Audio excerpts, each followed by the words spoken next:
Ladies and gentlemen, boys and girls, children of all ages, you already know who it is. It's your boy, Sean Spencer, one half of that dynamic duo that is Let's Talk Football. And today, ladies and gentlemen, we have a special treat.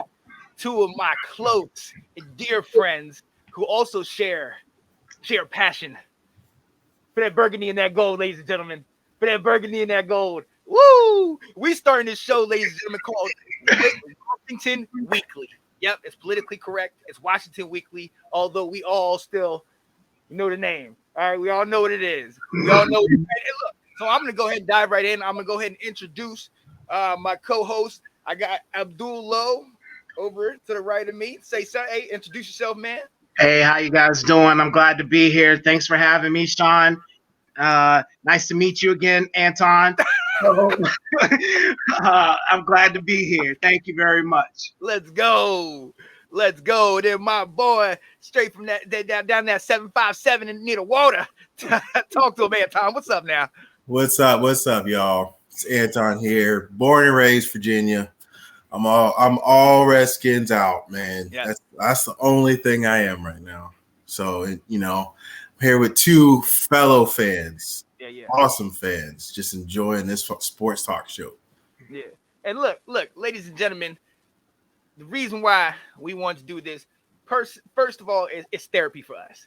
We are diehard to a fault for our team, which means I talk about it all year long. All year long. We go on that roller coaster. And we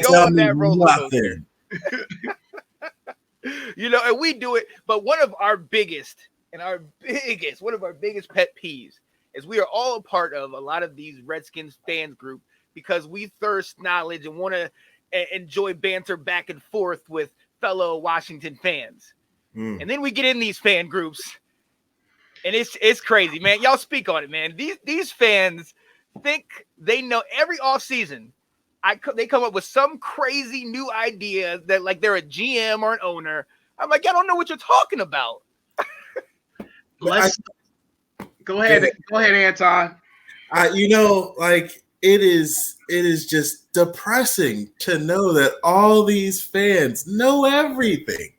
Yeah. And like I tell my boys, it's those guys that just are extreme extroverts, and now they're at home on their phones trying to pretend they can coach everything, Mm-hmm.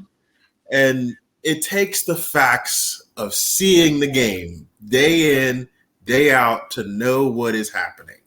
Not what you can see on fantasy football and all that. It takes in to know your team.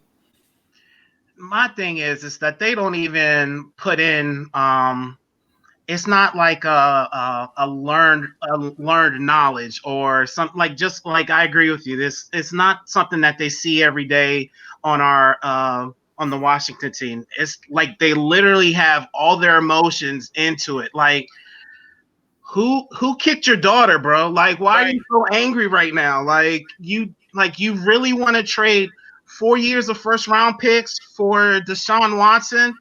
When did that work last time? I mean, we traded 3 first rounders for RG3, and don't get me wrong, I love me some RG3. I respect RG3. He's a free agent, by the way. First rounders, bro. Come on. We couldn't even come back from that. We had no cap space, and we had no first round picks, so we didn't even have the opportunity to get better.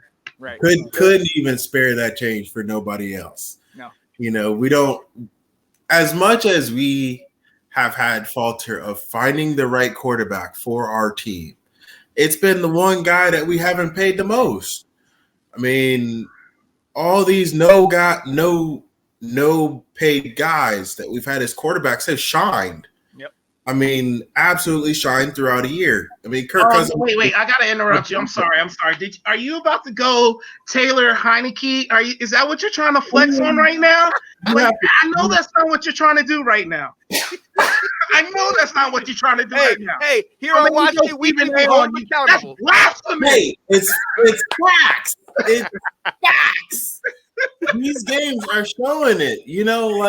Look how we paid RG3 all that money, and he couldn't stay on the field.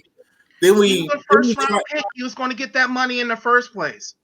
But that's where like those second round, third round quarterbacks are the ones that are shining out for us. Kirk Cousins did it after RG3 went down. You had Brunell, who wasn't the biggest and brightest quarterback, but he made us more than a 500 team. Wait, didn't Brunell come to us from a trade? I don't remember that far back. So it wasn't us. It was a Jacksonville trade, I think. Yeah. That's what I'm saying. Like, it was a Jacksonville trade. So we had nothing to do with him. Yeah. So you can't even add that in there. Yeah. No, you're right. You're right. Well, was it? But he was like our backup to Rosenthal, wasn't he? So. Oh my God. I don't remember that far back, so I can't comment on it, yay or nay. So right, we will have to go back in that one. Yeah, so all I can tell you so my thing is that the Kirk Cousins thing, like right there, but everyone has like a short memory on Kirk Cousins. Does anyone remember how he started off with us? Like we were begging for RG3 back. Like you don't remember interception after interception with our. Wasn't he? He started losing games for us. Yeah. I'm sorry. He started in preseason with that, didn't he? I couldn't call it. I just know that RG3 went down, and then Kirk Cousins came in and just started interception. Like it was a wrap. Like I was through with him. Like done. See, that was the knock. That was our signature to write him off at that point. Right. That was the knock on him. He's a good quarterback. He can get you these 4,000-yard seasons, but once he gets into that red zone, something happens. He freezes, and you're hearing the same. Right, you're hearing the same thing in Minnesota. You're hearing those receivers call him out like, "Kurt, get me the ball." Yeah. You know what I mean? It's something I don't know what it was with Kurt, but I mean you are right, and we didn't pay him, but.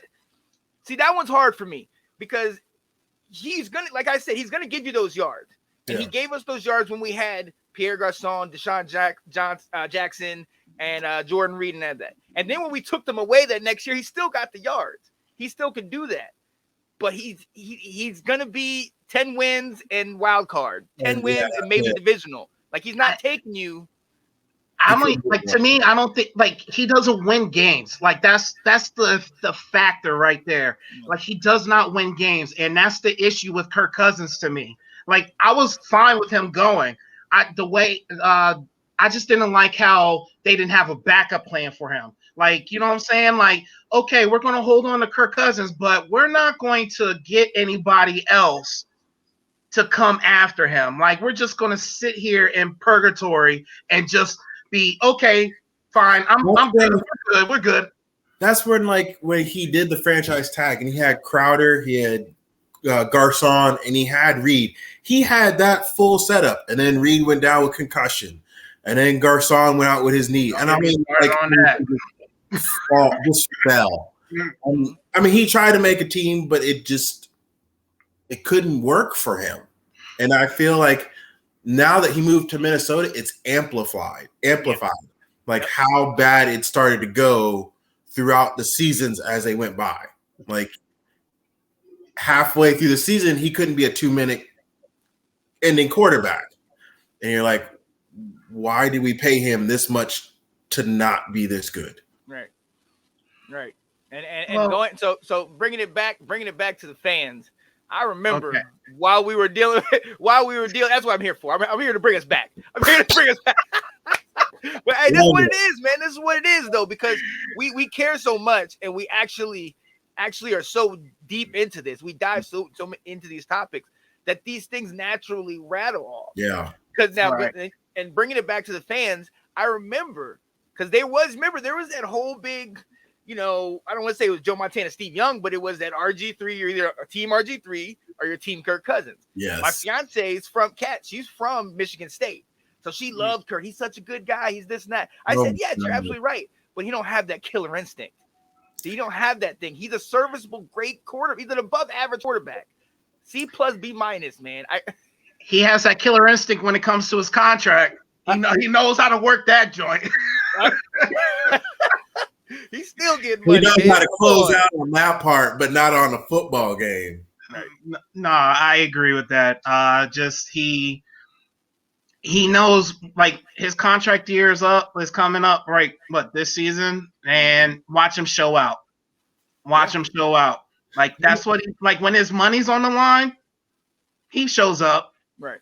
I mean, I'll give him, without rattling too much bad news about him, I'll give him the fact that he could put the stats up of a 300-yard game, 400-yard game, and it wouldn't be his fault.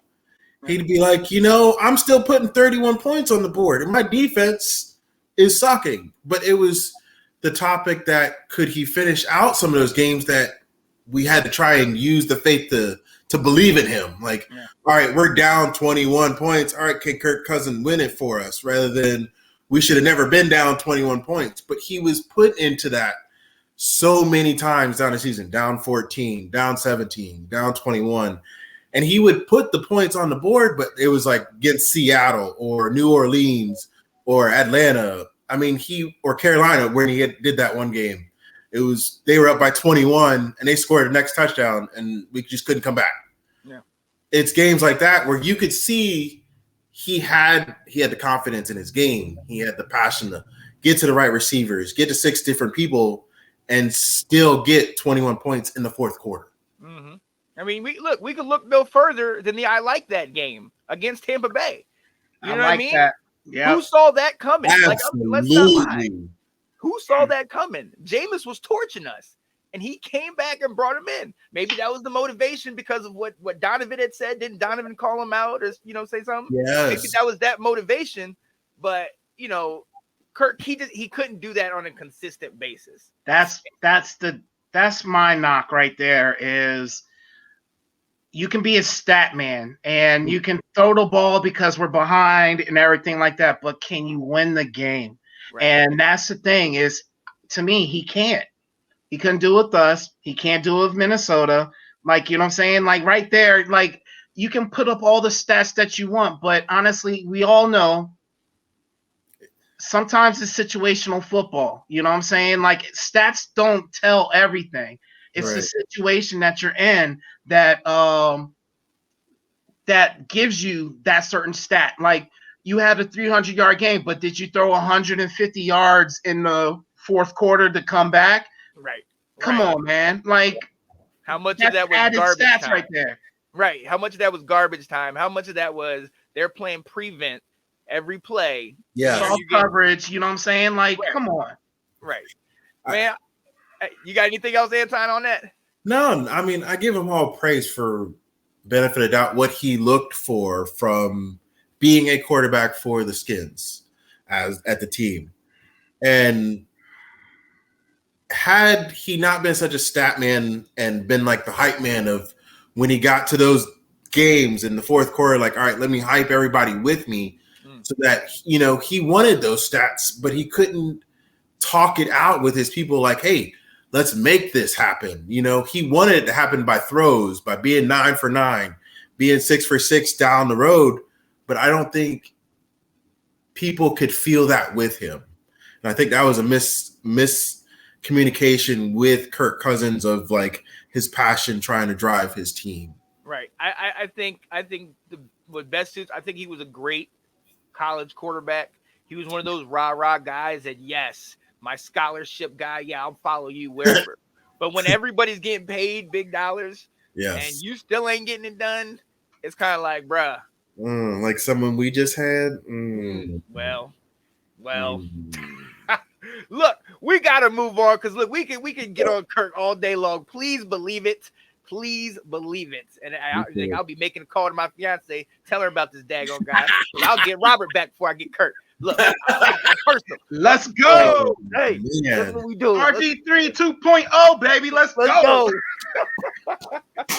Yo, but we have to move on. And honestly, this piggybacks on the fan thing because we're going into topic 2 is we want to know, and I want to ask you guys, who is irreplaceable? Who is, if we had to on Washington's team now, if we had to pick somebody from the start that we say, look, plug this person in, this is it. Like we will build from here.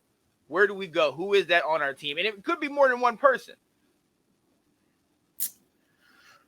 Anybody? Man, if I could say right now, like honestly, two people without a doubt is McLaurin and Chase. Like without a doubt, they scare me how much passion they show for the team, period. Mm-hmm. With McLaurin in that game, was it game 8 or 9? When he ran the ball, when he ran back after the interception and did the same thing that what's his name did from Seattle? DK He Metcalf. showed that effort. Like that is something we have missed, period.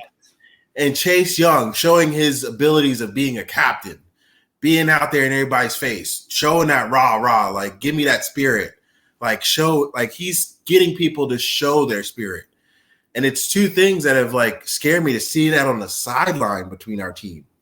Because it hypes up everybody into like, all right, we're paying attention to the game. We're revved up, you know, we're in it. Like there's no giving up. And we haven't seen that for probably 10 years. Long time. At least. Like, so to me, I think it's more than rah for Chase Young. He shows that effort. Like I jump on that bandwagon, the effort part, like that right there is enough to have people follow you. Yeah. At me as an Army man, one thing I learned is you lead from the front. Yep. So when you're out there giving $150, everyone's going to jump on that same boat with you. You know what I'm saying? Right. And with Chase Young, you see that in every play except the playoffs. But like it's just you see it in like every game this season. You saw it, and that's what I appreciate in this young man. And this young man, like, is you saw how much he cared about the game that's playing, about winning, and the passion for it. And you saw everybody was like, "Oh, I feel you. I feel you.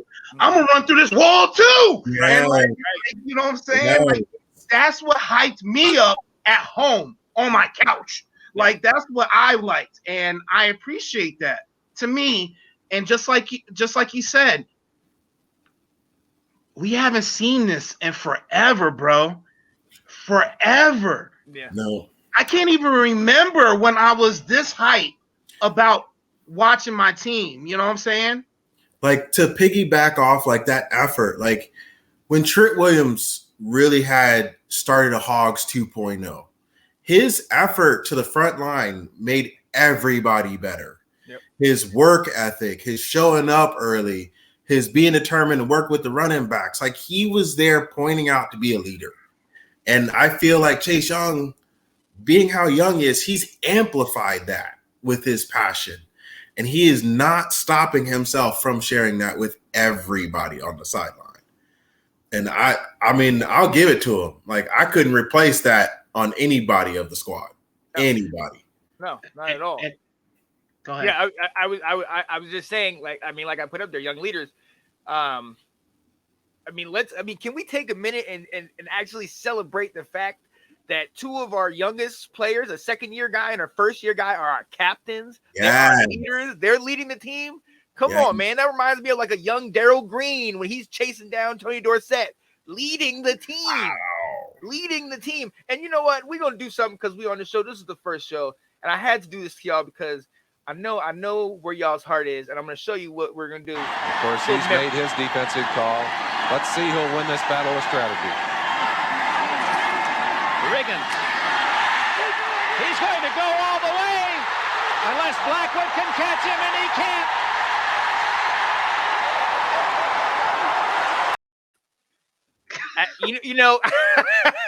I'm not saying Super Bowl. I'm not doing that because we're not that way. But when you look at those teams, when you look at those those Joe Gibbs coach teams, you had guys that were unassuming that played well above their level, well above it, because they all bought in, and nobody was. I'm not trying to be the star. I'm not trying. We're a part of this together, and it didn't matter, young, old, Doug Williams, the old guy, but then you had Daryl Green his first year, the young guy, outclassing guys, taking down Eric Dickerson and Tony Dorsett and stuff. Yes. And to see that, when I saw what you guys mentioned, when I saw Terry McLaurin after that interception. Because I know y'all had the same feeling. You see the interception, you're like, oh, here we go again. And then you see his little run for a touchdown after homeboy, and you're like, yeah, you're like, wait a minute. Is he catching? Is he catching up? Oh. And I remember thinking, now at first he still got him down at the 1. So I'm still thinking, okay, maybe they're gonna score. But then I also remember thinking, if we stop them, that's it. That's the game changer right there. And it's not even necessarily for just the fact that, we're down at the 1 yard line and we're stopping them there and holding them to the field goal. It was that everybody around saw him, saw what he did. Yeah. It was on live, it was on national television, and he went and did that. And it wasn't a whole, but went right back to the sideline. Hey, we got to get back. Let's go. And if I'm not mistaken, by example, another great receiver that was quiet like that, Art Monk.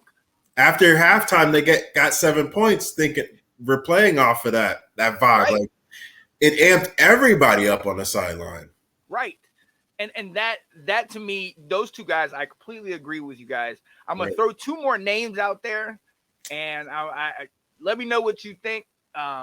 So one of them I'm gonna say is Brandon Sheriff on the O-line. Okay. And then the other one I'm gonna say, and this is what you might squint the eye on, Logan Thomas. Ooh. How do y'all feel? Because I understand, like, at the beginning of the year, they might not have been, but in our system and how they're playing, like. Can I say, all right, I'm going to go first. I'm a flex first. Okay. Right. Brandon Sheriff, he was franchise tag, and then now he's going to get a bigger contract. So what, 15, 16, $17 million a year to play guard?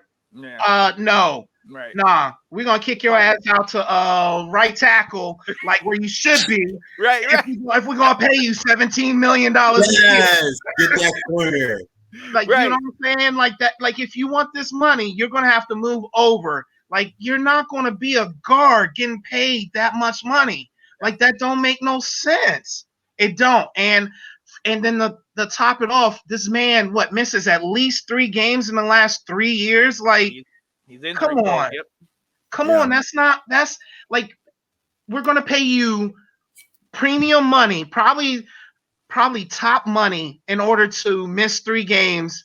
And basically, because you got the accolades of All Pro, which is basically fandom, like it's all about votes and people being your fan. It's a popularity contest. That's why you get all this money? Nah, man. Nah. I'm done. Like I can't, like Sheriff, I can't do it. Like, you know what I'm saying? It doesn't justify it to me to pay him that much money per year to be average. Like honestly, he was, to me, I don't even think he was our best offensive lineman. Yeah, I said it. I said it. You know what? I said it. And so right there, and then you said Logan Thomas. Yeah. To me, so the man's on a 2-year contract. So he's coming up on his contract here right now. Sign this man right now. Yes. Right now. Yes. Like, you know what I'm saying? Why wait until free agency to be like, oh, we want to sign you again? No, dude, you were one of the best tight ends for us. We're gonna extend you now. And that brings me to another point of Terry. Terry, we need to sign him before his contract here too. Come on, man. He's a captain. You have to sign him before his contract is over. But think about this: wide receivers. What's the top wide receiver amount per year? 20, 21. You know what I'm saying? It's going to be like 20. So we offered 20 plus to Cooper last year.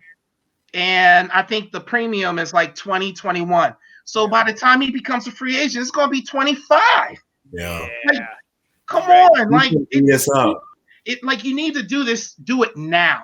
You know what I'm saying? Right. And that's, you get them. It may be a lot now, but down the road, it won't seem like you're going to be like saving money then. Yeah. Anton, what you think? So, getting back off your Sheriff thought process, him and Moses have kind of given me a back and forth between the two because Moses has been on and off for injuries. And last year he started 11 games without injury problem. He was one of the highest that actually started. So right next to Rollier or whatever.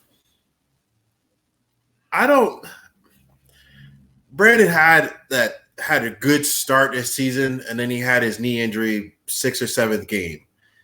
And I don't know.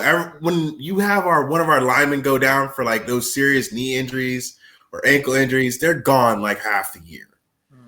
And I can't fathom Sheriff having the guaranteed now after he's been out 2 or 3 games what could happen to the next year. I couldn't fathom both of them being more 2 or 3 years past this. I mean, to say with yours, I don't know if I could accommodate Sheriff as being like that standard here. He may be like, once his free agent contract, he may go somewhere else. Yeah. That's if our team can still stay over 500 next year. So he's up for free agency this year. Like, he's a free agent right now. Yeah. So, like, the question is, would you sign him? Are you signing him now? Probably give him a 1-year deal at least. 2 or 3. No, you can't. So this is it. So you either sign him to a multi-year deal, or you franchise tag him again. And you're not going to franchise tag him again. You're just not going to do that to a guard. Right. So it's one of the two. It's no in between. So you franchise tag him or multi-year. Which is it? Good point. Yeah. Because it escalates. If you franchise tag, that's what we did with Kirk. You franchise tag him once, and then the second year it like multiplies or something like that, like something ridiculous. Right. So that means his contract now went from 15 to like 20. I mean, do you beg pay 20 million for a guard for a franchise tag? I mean, do you ask him to be like the captain of the O-line so he gets that bigger contract? Or do you give him that 1 year and be like, all right, if you keep on pushing, we'll give you the bigger contract? Like, how do you approach a man like that? You don't. Like, honestly, they need to throw, like, what's going to happen is they have first bets at him. They're like, look, we're gonna throw some money at you. It's your decision whether you want to take it or not. And he's gonna sit there and be like, nah, I'm not. I was an all-pro last year. So right. I know I'm gonna get my money. I'm gonna get more than what you're offering me, and he's gonna go into free agency. I guarantee you that's what's going to happen, bro. I guarantee you they're going to say, we want you here, but we have all these other players that we need to sign too. I think so. And then they're going to give him something that makes him the leading like the highest paid guard, but he's going to come back and be like, no, the highest paid guard is only like 15 million. I got paid 15 million last year. Yeah. Now you need to up that to like 16, 17 million in order for me to stay here. I'm scared of that fact right there. Mm-hmm. Because that really takes out of our salary cap. How big that plays. But we are in agreement. We'll get to that later. We are in agreement on Logan Thomas, though. I think Logan should get it. Like, he definitely has put in the effort. All them catches, Sims had the problem, and once Sims went out, Logan, stood by and caught everything. Everything. I think because Logan Thomas is, like, honestly, he's huge, man. Like, there's no way anybody can tell me this. They knew this man was a quarterback in college. You know what I'm saying? This dude is a beast. Yeah. And he gives me the Vernon Davis vibe. Right? What's up? He gives me that Vernon Davis vibe. But so he had this. He had another factor too, and we talked about it with Chase. We talked about it with Terry. He has heart, man. Like, right there, just heart alone. This man is like sacrificing his body Yep. Yes. Please, man. And I'm gonna say this too. Like I'm saying all these cliche things, right? You cannot teach heart. So you know what I'm saying? Like either you have it or you don't. Right. No in between. Is you can't teach heart, and this man has heart, and I can work with that.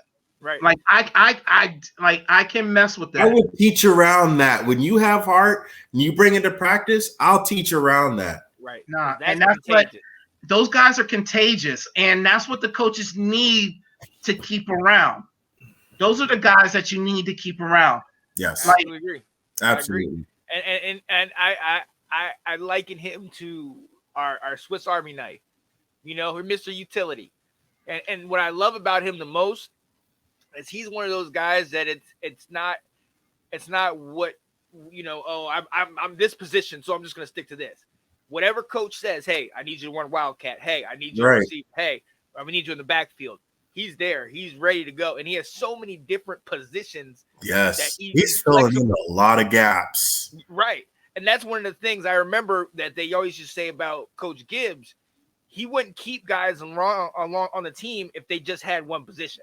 Even some of the stars played special teams or some played different positions because it was all about the team. It's not about I'm this person, I'm here doing, you know, so on. So I love it. I definitely want to start with those three. I hear we all coming up with Brandon, the sheriff.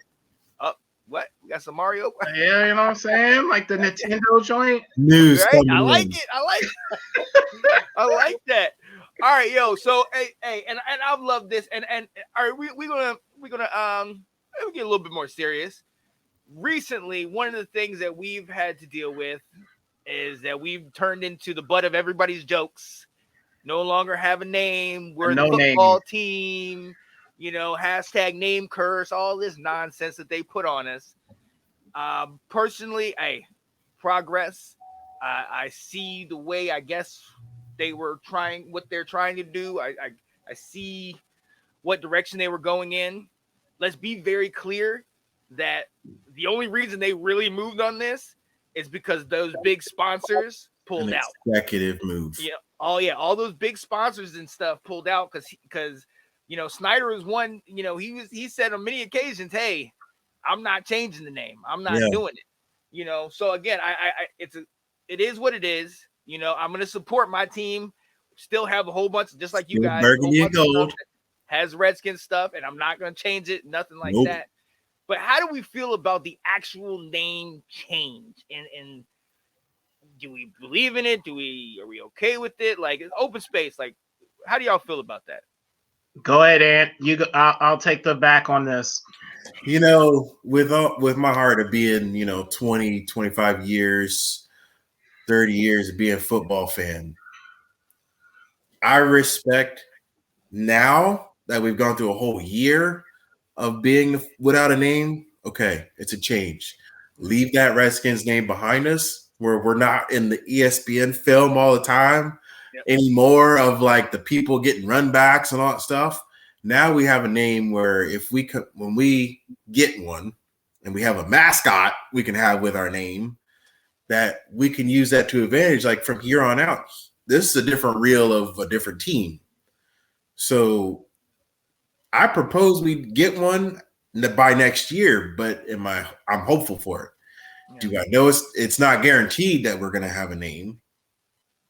What could it be? That's up to the executives. It sucks that we are in this limbo of the name just basically out from underneath us, our pedestal.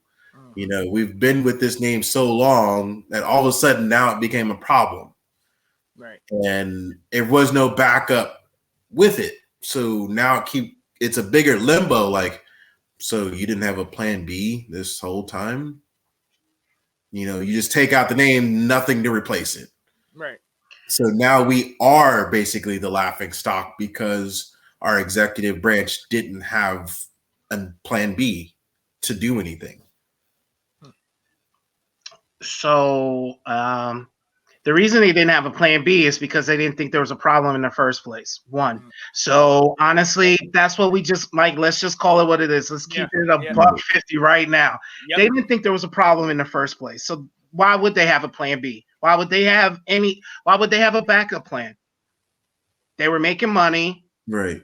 And why would they have a backup plan? It took my man Cap in order to just be like, there's a problem out there. And my man Cap, right? I just said that, right? Let me introduce you to my man Cap. Uh-oh. Y'all see it? Y'all what? see it? What? Y'all I see like it? that. You I like that. You see I it? like I that. did not know he pulled that out. I like Get that. it, bro. Yes, sir. So Let's go. my man Cap, in order to point out the injustice that is going on, we were okay with racism in our name. And I'm gonna touch on what you said. How do you feel about the name change? I'm okay with it. Do I love the Redskins? Do I love the name? Do I love my team? I do. But to me, we have to put ourselves in Native Americans like standpoint. Yep. How would we feel if there was a team called the Boston Knicks? Yeah. How would we feel about that? And then everyone is so free to just say it. You know what I'm saying? Just, okay, I'm good. No, it's not. It's not okay. And that's what we all were doing. And that's not okay. It isn't okay. We have to put ourselves in this situation. Will we be okay with people calling ourselves out of our names, disrespecting us, disrespecting our heritage, disrespecting my family and everything like that? No, we wouldn't. So let's put ourselves in the situation and just say what it is. It's just that it was blatant racism and it needed to happen. The fact that it took so many things for it to happen is what disgusts me the most. And it literally chokes me up. It really does. Like it hurts. It hurts so bad just that it took this man losing money to just think about changing the name. Yes. Like that hurts my heart, man. Like, you know what I'm saying? Like we should be taking care of our people and we're not. And I say we are. Like honestly, like this takes all of us. And honestly, just standing up. That's all we need to do is just stand up for what's right. And this is what's right, changing the name. You're right. I follow it. Hey, honestly, piggyback off that. This is one of the reasons why I wanted this platform, because honestly, one of the things that this pandemic has taught me is that look, if I don't do it, nobody else is going to do it for me. Right. You know, I'm listening. I love listening to all the talk shows. I love listening to analysts and going back and forth. But at the end of the day, I know I study this stuff. I know what and I have the opinion. I want my name out there. Right. And when I'm getting on and when I'm on that rocket ship, my first thing, hey, where y'all at? Let's go, guys. Anton, what did I tell you? As soon as I started this up, we're gonna get a show one of these days. Right. Figure it out. Well, I told you this back in the middle of the year, and like I said, I got so many things going on. But I said we're gonna get this thing going on because voices like ours, strong, educated Black men, need to be heard. And we're not sagging and we're not yo. No, we're having actual adult, mature conversations about these type of things. That it's serious. It's serious. And I'll even go a step further. That this thing was so ingrained in the society, and bringing it back to the fans. Yeah, you guys know just as well as I do that how crazy these fans are. And it seems like a certain demographic, I ain't gonna call them out, but certain demographics seem to be so upset about the name and this and that. But the white people, I'll call them out. Right. Shit. Like it's mostly the white people. Like what? Like let's be honest. Let's be real about this, man. Hey, that's why you here. That's right here. Let's go. I ain't tippy toeing. But school because of recess. But that's the thing. I would get into these little debates with these guys on it, and I would say, listen, if y'all really cared about this, Like I'm all about the change if we're doing it for the right reason. Right. You know what I mean? These guys that are saying this, especially those people on those fan sites, y'all don't care about that community that's actually struggling and getting hit with the pandemic worse than anybody. Yeah. You don't, you ain't thinking about them on the reservation and all the things that they're doing. And so I get it. Yes. Like I'm right there with you and it needs to change, but I'm also with you in look, let's not be fools and think that, look, in 1987, Washington Redskins had the first black quarterback to start and lead in the Super Bowl. Okay? Let's not get confused. Like this stuff, this racism and the way that things are, there's a reason why it wasn't until 2020 when they finally said, let's take the name off. And even then it was because of finances. It wasn't done for the right reasons. And I hate that. Because man, you see me. Yo, hey, Ab, I'm right there with you. No. Just get that emotional and that fired up about it because you're absolutely right. No, and to me, and I get what you're saying because you're absolutely right too. Is like it wasn't for the right reasons, but still necessary. It's still necessary, and it still happened. And like we can't be picky about why and stuff like that. We just got to be like own this as like a win kind of thing. You know what I'm saying? Like. You have to look at it as a positive nature, or else it's going to eat you up. That you're, like, you know what I'm saying? Like we could definitely pick this apart. Like I could pick it apart too. It's just the name's changing, and the next question should be, what are we changing the name to? Right. Well, I mean, and let's go right into that. I mean, what are we? I mean, we've heard Red Wolves. I've heard Red Wolves. Yeah. Like it's tough to picturing out the name. You have to think of something with an R because we've had the HTTR for so long. Yeah. Like you have to think about that. You have to think, all right, we're in a nature of a generation where pleasing everybody is not going to happen.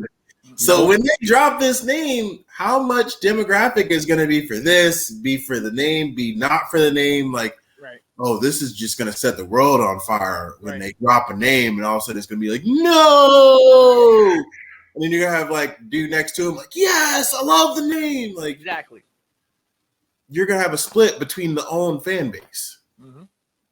I don't care about all of that. Like, honestly, like to me, I'm just sitting there like, what I'd like, I'm going to just say my opinion. Well, the name that I'm feeling is Red Wolves. Like that. Yeah.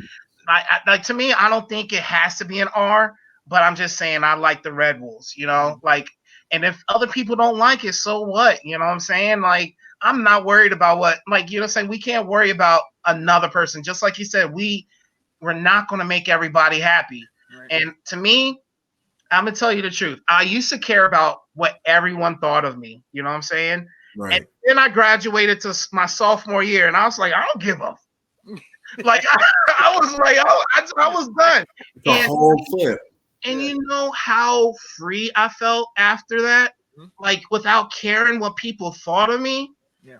Like to me, that's the way to live. And to me, honestly, as long as they pick a name and I can root for my team, I'm good. Like, you know what I'm saying? Give me a name, like something I can fall behind, Like they can't stick with football team though. Like right there, they can't do that. Like they can't do that. Nope. Nah, man. Football team. They can't stick with that. Nope. I feel like we're a club, man. Are we a soccer team? Like we are a soccer club or something like that? Man. Like, come on. I don't like that. Like I can see our funding getting caught because it's like football team because we don't have a name to actually have. Right. But that's whatever it does come up with, I hope it's a good name. We need to. And ladies and gentlemen, we will definitely be discussing this in the coming weeks. Hopefully, if we can get some kind of leadway in some direction.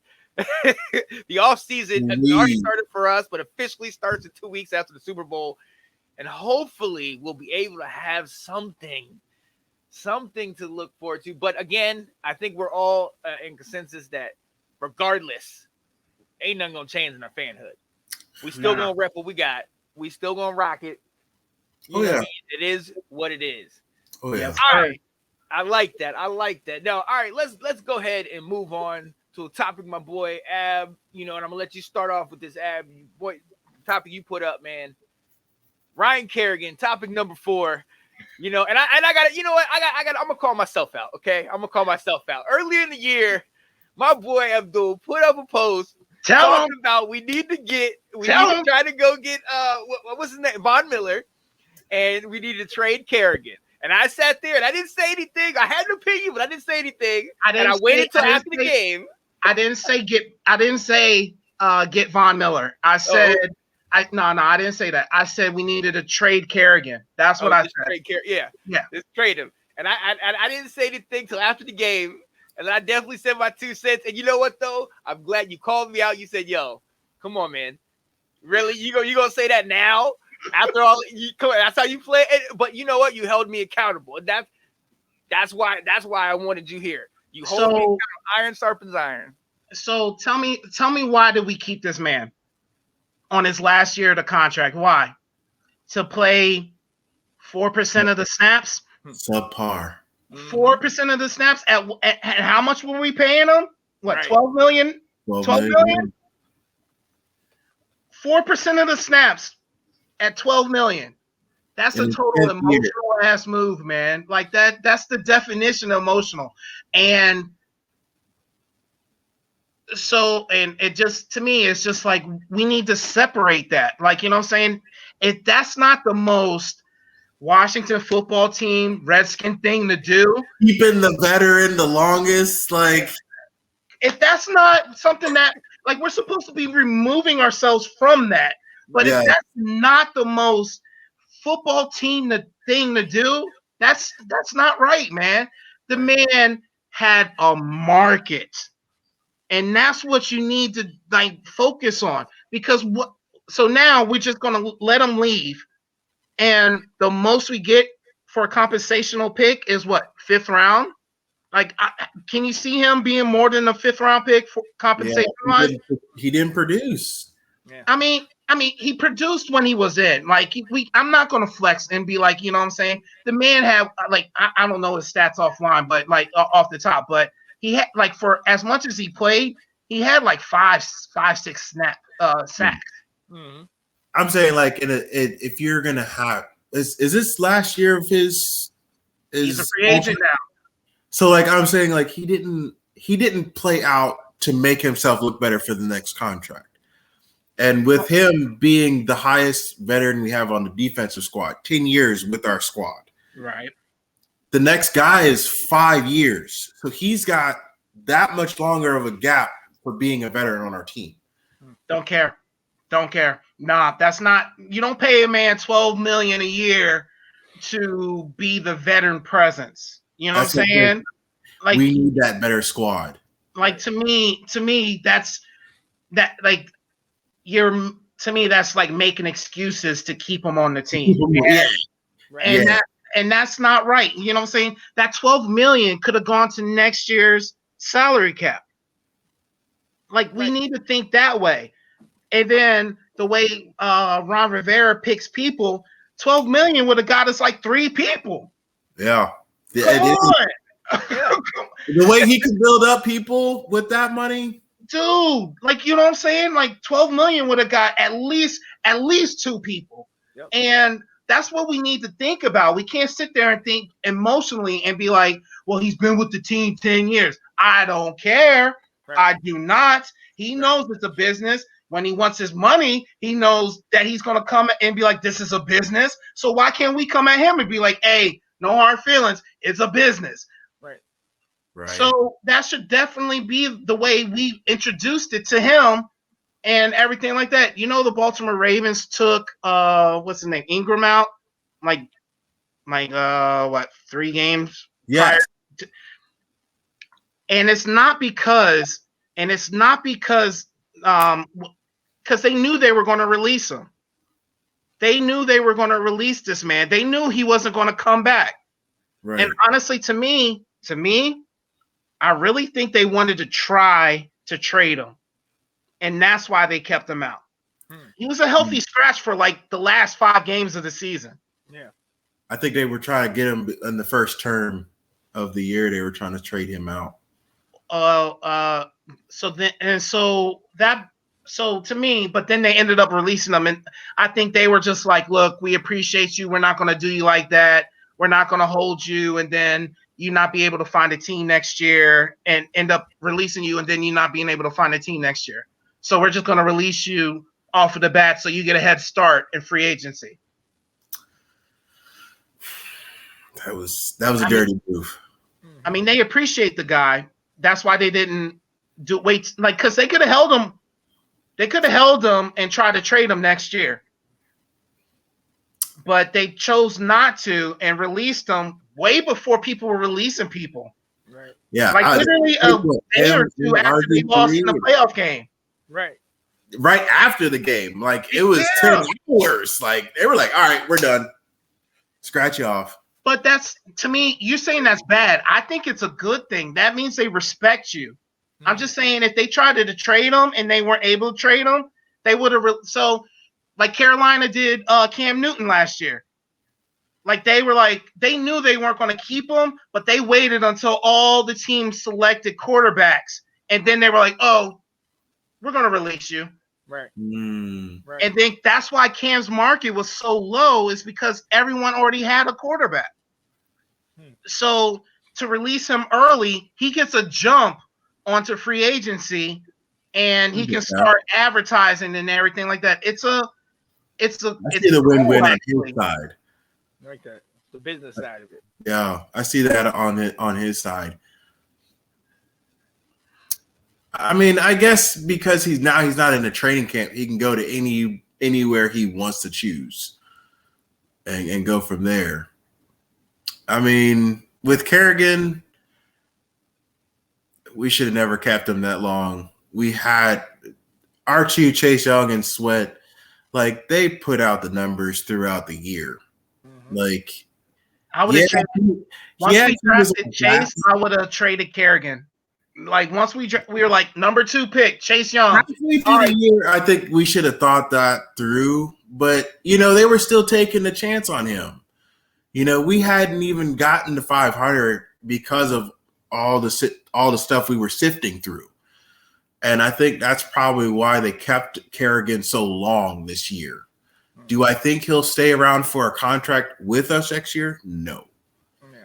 I don't think he has the spotlight to even get into with these guys now. Sweat and Chase have taken up that spotlight now.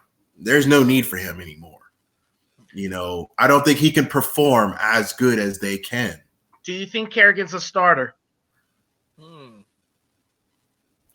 I didn't listen to what I said. Do you think Kerrigan's a starter? Not a starter with us, a starter in general.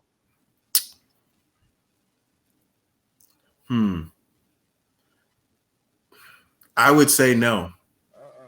I can't. I would not say no, because the consistency at this point is where you're a starter. No, so I'm a disagree with both of you, and I'll say that he is a starter, just not on our team. Chase and Sweat outlast him hands down every single chance of every time, every day. But I think he can go to a Seattle. I think he could go be on the other side in Houston. I think he can, what I'm saying, he can go somewhere else and be a starter. And I don't think he's done. But like I said, you said consistency. Do you realize, and I wasn't making up that 4%. I wasn't exaggerating. Like, he literally played no more than 10% of the plays all year. And I get that. I totally agree with you on saying. And then he was still able to get at what? I'm going to look it up now, but I want to say 5-6 sacks. Yeah, he had 5.5 sacks. He had 17 tackles, 8 assisted. I just don't think he puts it on when he's on the field. Do I think he can last a whole game like he should? No. And that's where I think he won't be a starter. If he starts, he'll be out by the second half. Because I don't think he's man.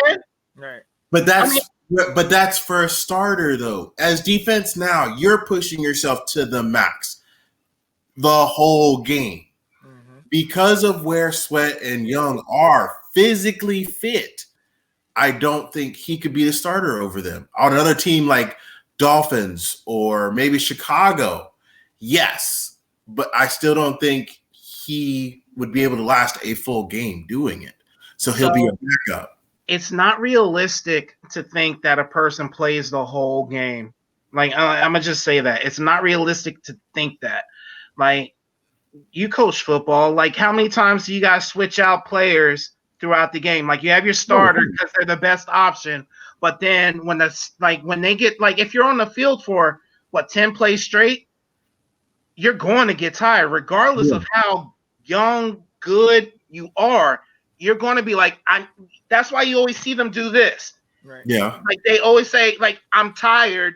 Like, it's because, one, they're hurt. One, it may be that they're hurt. But a lot of times it's because they're tired and they're like, look, I need a few plays off. And so no one's going to play 100%. Right. Like, it's just not it's not going to happen. But to start, you just need to be better than the next person. Well, right. And see, that's my thing. So when I look at starter, when I see teams like us, you know what I mean, or teams like the Steelers, where you have a TJ Watt, or you have our Chase Young for us, these are guys. Even they come out, yes, but they're the guy. Nobody is taking that position from them. Not everybody has that, like that front four, or even that end. That when I think of starter, and I think of them. Irreplaceable, yes. But when I think of starter on other teams, a lot of these teams, like you said, have different sets and group different, little once you come in, the nickel comes in. All right, you're out. Nobody is. I don't see you're not staying on the field. So he could be a starter, yes, but maybe I'm thinking impact player. Maybe I'm thinking of a Bosa or a Melvin Ingram or something like that. Can he be that?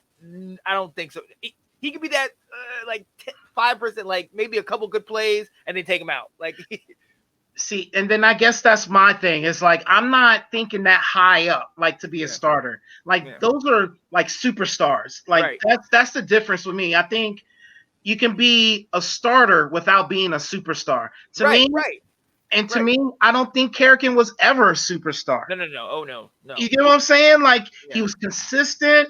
He played his heart out. He was good for almost 10 sacks a year, but he was never a superstar. Well, and then also think of it this way: how much of this comes into effect that he a lot of times over the last 9 years has been one of the best players on a bad team. Yeah. You know what I mean? How much of that has elevated him to make it look like, he's this and he's great for us. Yeah. You know what I mean? But what is that saying? Like, he's up the ante for the whole defense itself. And, like, he reminds me of, like, Julius Peppers when he came from Chicago to Carolina. Like, he wasn't the fastest, but he was always on the ball. He was always at the right spot, on the right timing.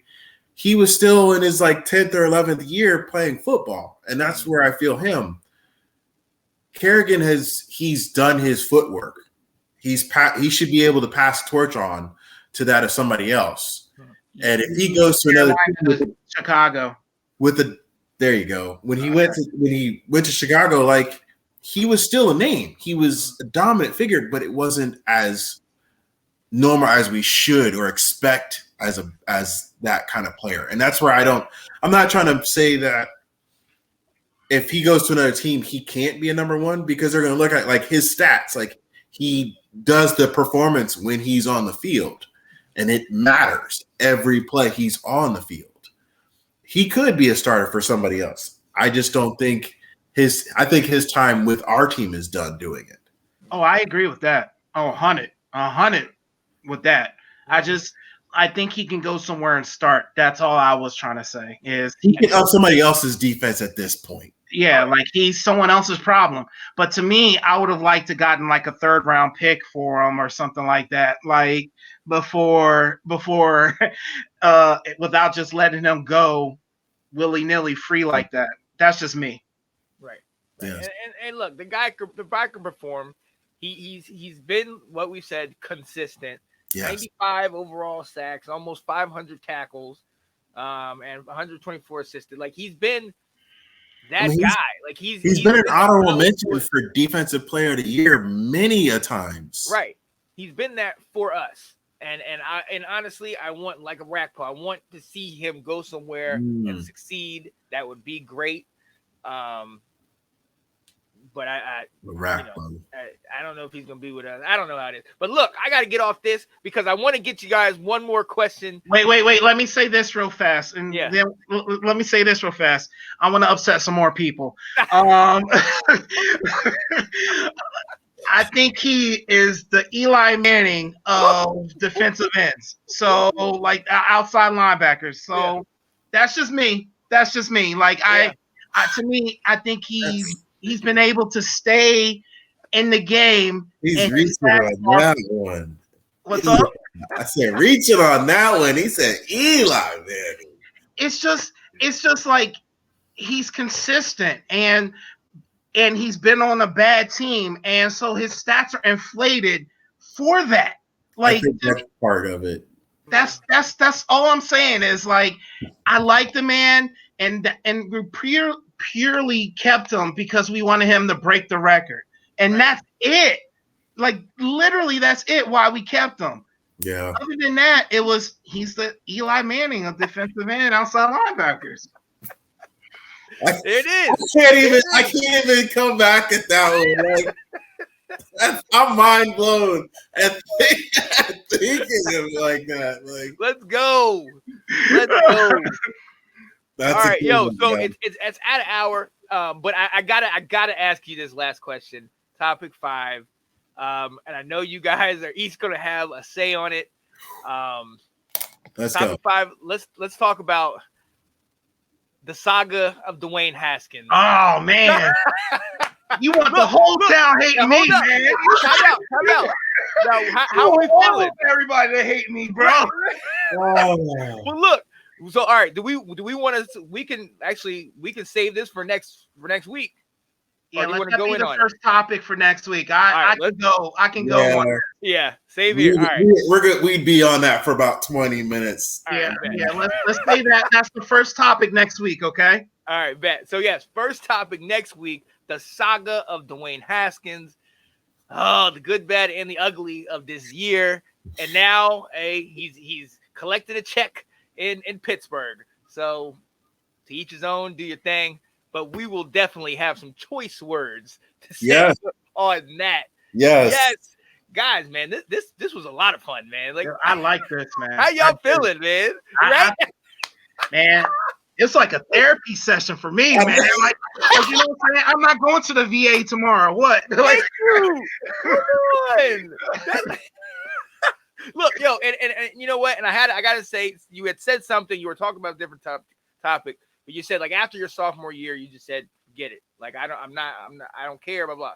You know, y'all know who I was in high school. You know what I'm saying? I was a good guy, the football player.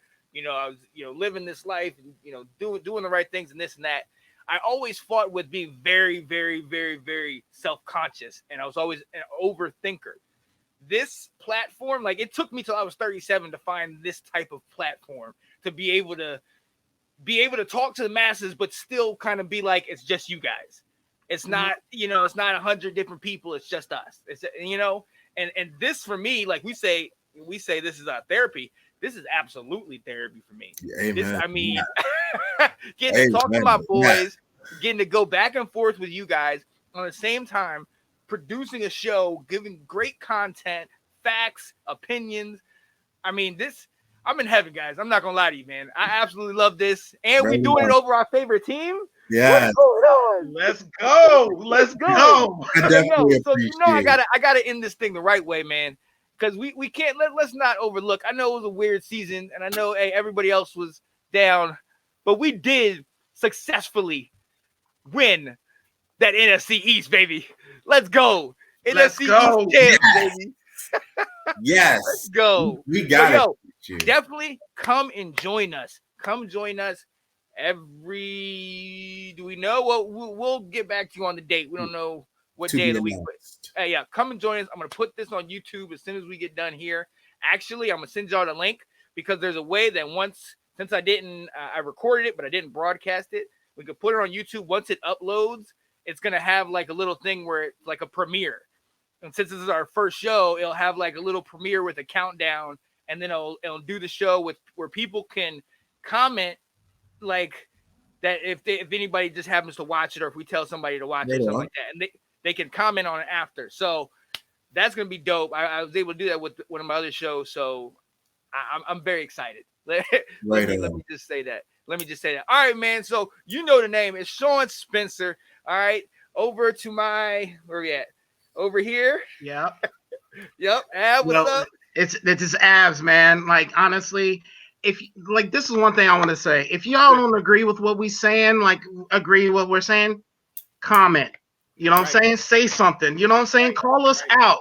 And then it's just another thing we'll talk about next week. And I'm all about talking about what's going on or what I said wrong, or if you think I'm wrong. I'm willing to argue with you, like I am, but I'm my own man and I stand up for what I feel, what I think. So just comment below and it'll be a conversation. Let's go. All about the conversation. Let's go. Yo, I'm appreciative of my two homeboys right here. Yes, sir. My two. Yes, sir. I'm totally piggyback on him. If you see that we are not keeping up to our facts, comment. Give us something to help us through this time. We are all about knowledge and feeding it to people and trying to all talk about the same thing. We want to agree on it. So give us that comment to let us know how we're doing, and give us the other facts. If we're missing something, give us something. Yes. We like to know. We're growing people. All our minds like to know knowledge. Exactly. So I'm definitely approved to both of these guys giving me information. I'm a little bit different though. I don't care what you think. I just will talk to you about it. Okay. Just don't give no craps now. Just none. Yeah. Look, he's the bad cop. He's the bad cop. You see up there. This guy. Man, if we get this where I'm thinking we can get this, man, and get it to where next year, if we can start doing something live, man, look, let's go. Don't hurt him, man. Don't hurt him. Cause look, so all right, I'm about to end it, and then we'll chat after this. But yeah, so hey, that's Abs, that's Anton. I'm Sean Spencer, man. You know the team. You already know what it is, right? Yo, join us next time. This was Washington Weekly. Yeah.